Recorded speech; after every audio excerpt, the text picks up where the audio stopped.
Merci. Aujourd'hui sous la casquette AFDC. Donc c'est l'AFDC que je suis venu défendre sur ces plateaux.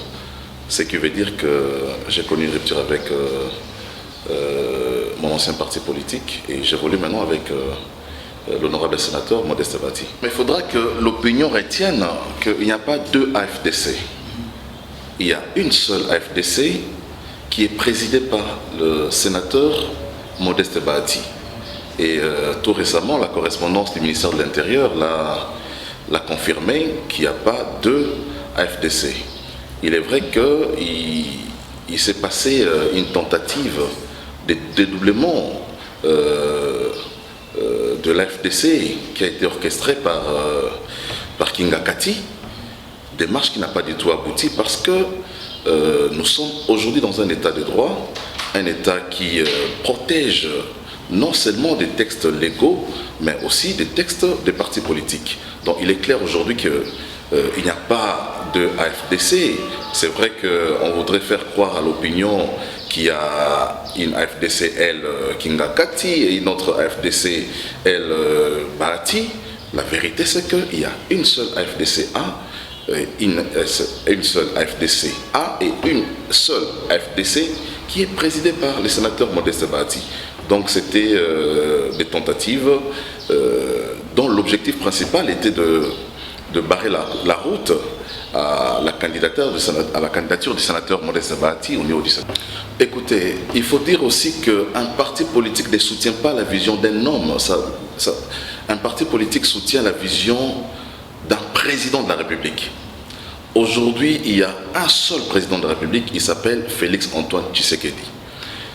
L'AFDC comme parti politique ou comme regroupement politique présent au niveau de l'Assemblée nationale, à ce titre-là, a fait sa déclaration d'appartenance à la majorité parlementaire. Donc, quand on est dans une majorité parlementaire, on soutient le leadership du président de la République, on soutient le leadership qui est imprimé au niveau du gouvernement. De ces faits, Bati Lukwebo est de cette majorité parlementaire, même si aujourd'hui, il ne fait plus partie du FCC. Donc, il faut que ça soit très bien noté aujourd'hui. Aujourd'hui, le sénateur Modeste Bati et le regroupement politique FDC-A sont membres de la majorité parlementaire. Quand on est membre d'une majorité parlementaire, ça veut dire qu'automatiquement, avec les quotas qui est le vôtre, vous pouvez faire partie du gouvernement et qui sera bientôt connu. Non, je ne sais pas comment vous faites les comptages ou ces décomptages, parce qu'il n'y a aucun député, il n'y a aucun sénateur qui a été radié du regroupement FDC-A, mais aussi les regroupements n'ont enregistré aucune démission. Donc de ces faits, nous considérons que ce qui se passe aujourd'hui, ce n'est que du théâtre pour amuser les uns les autres. La vérité, c'est que l'FDC aujourd'hui négocie avec ses 43 députés et ses 13 sénateurs. Parce que jusqu'à ce jour, le parti n'a enregistré aucune démission. Et vous connaissez les conséquences d'une démission quand vous êtes membre d'un parti politique qui siège à l'Assemblée nationale.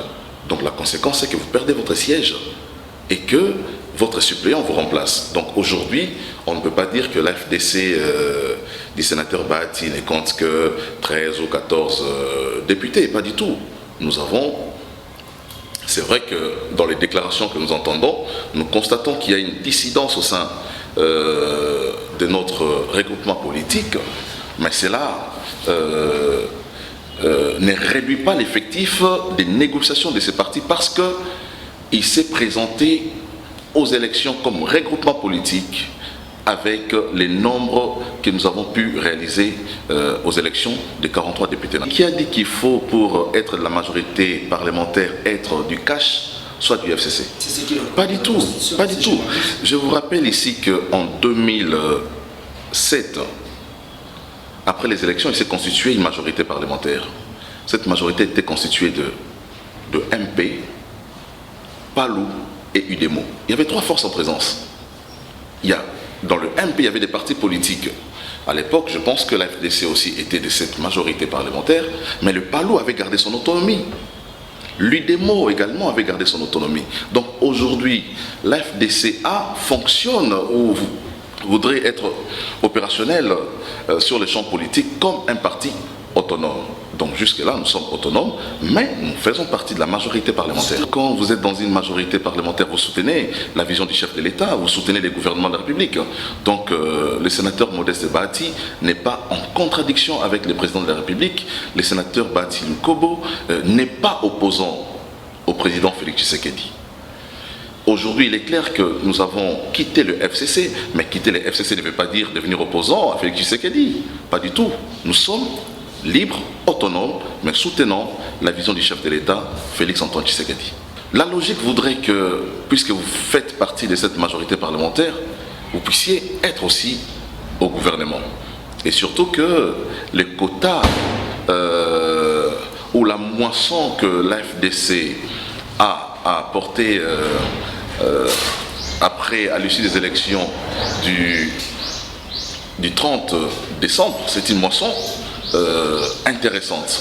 Il faut dire que nous avons été, ou nous sommes encore, la deuxième force politique dans les pays après les PPRD. Donc il est tout à fait normal et logique, puisque nous faisons partie de cette majorité parlementaire, et d'être aussi partie intégrante du gouvernement. Je pense que vous êtes en train de me donner une information que je n'ai pas, et je sais que le FCC et le CACH avaient déposé, chacun en ce qui les concerne, la liste de ces candidats. Mais il faut aussi que, ça c'est une nouvelle, peut-être que vous ne connaissez pas, le sénateur Bahati a déposé la liste aussi auprès du Premier ministre et auprès du Président de la République. Une liste qui n'aura pas de considération puisque ça c'est vous. Un chauve-souris sans forme. Il n'y a pas, en politique il n'y a pas de chauve-souris. En politique il n'y a que deux options. Soit vous êtes de l'opposition, soit vous êtes de la majorité. Et nous, nous sommes de la majorité. Vous pouvez aussi déposer une liste pour le compte de FDC et A. Je ne voudrais pas parler de personnes qui ne sont pas de vraies références en politique et de vraies références en démocratie. Je suis venu parler des choses sérieuses de la République, et je ne voudrais pas que nous puissions parler sur les individus qui sont des usurpateurs. Je ne suis pas dans ces débats-là. Je suis dans un débat républicain, dans un débat des démocrates, et je suis de ceux qui respectent les textes de la République. Et vous pensez que votre liste déposée par Bahati Lukobo aura une considération? En fait, la vérité, c'est que le président Tshisekedi est devant ses responsabilités. C'est au président Tshisekedi d'assumer sa responsabilité en tant que garant du bon fonctionnement des institutions, mais aussi garant de la nation. Il ne peut pas cautionner l'imposture au sommet de l'État, il ne peut pas cautionner, il ne peut pas faire une prime aux usurpateurs de la République. Il en va de sa crédibilité en tant que chef de l'État. Donc nous sommes sereins, et les sénateurs Bahati, il est serein. Nous avons, en tant que AFDCA, déposé notre liste auprès du Premier ministre et auprès du Président de la République, et nous attendons la suite. Je suis un exemple vivant devant vous. Quand vous parlez de l'émergence, de la promotion de la jeunesse, je suis moi-même cadre de ces partis politiques, et je suis aujourd'hui reçu dans votre émission en qualité de communicateur. C'est une preuve vivante que les sénateurs Bahati Lukobo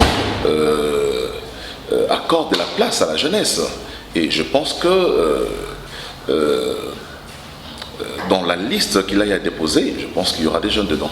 J'entends parler en tant qu'intellectuel, je réfléchis simplement, et je ne suis pas un spécialiste du domaine de la santé, mais ce qu'on apprend, c'est que c'est une maladie mortelle, et pour laquelle le gouvernement de la République doit en tout cas faire de cela sa priorité pour préserver nos populations, beaucoup plus ceux qui sont du côté de l'Est de la République.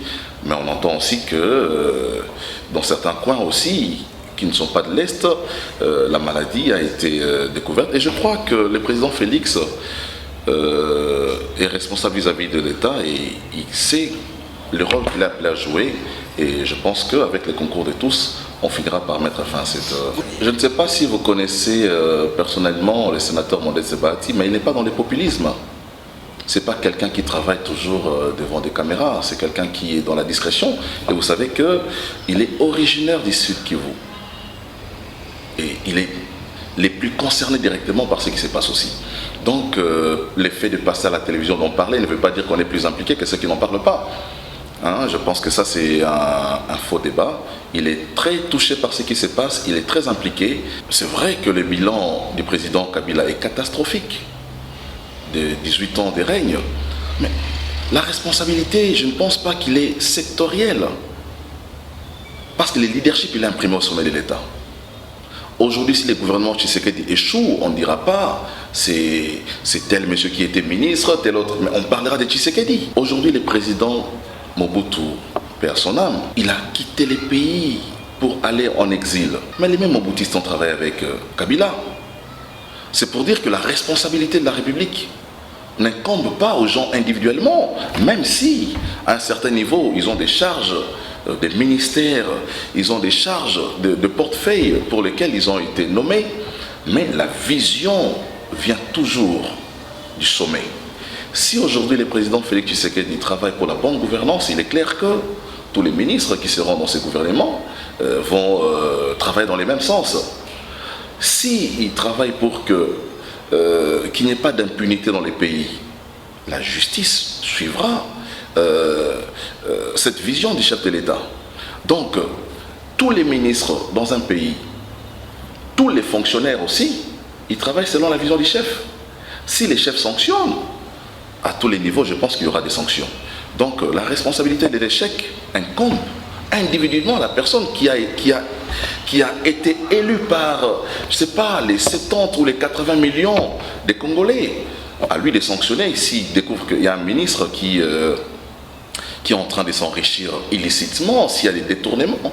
Mais quand vous fondez votre action politique sur la prime des détournements, si vous fondez votre action politique sur l'impunité, qu'est-ce que vous pouvez espérer de vos ministres? La finalité de toute action politique, c'est le social, c'est l'eau, c'est l'électricité, c'est les soins de santé, c'est l'éducation, c'est l'hébergement. Donc je pense que ce n'est pas à moi de dire aujourd'hui au président Félix Tshisekedi, qui en avait même fait l'objet de sa campagne électorale, les sociales. Nous sommes en train de défendre des principes démocratiques dont tous les Congolais ont adhéré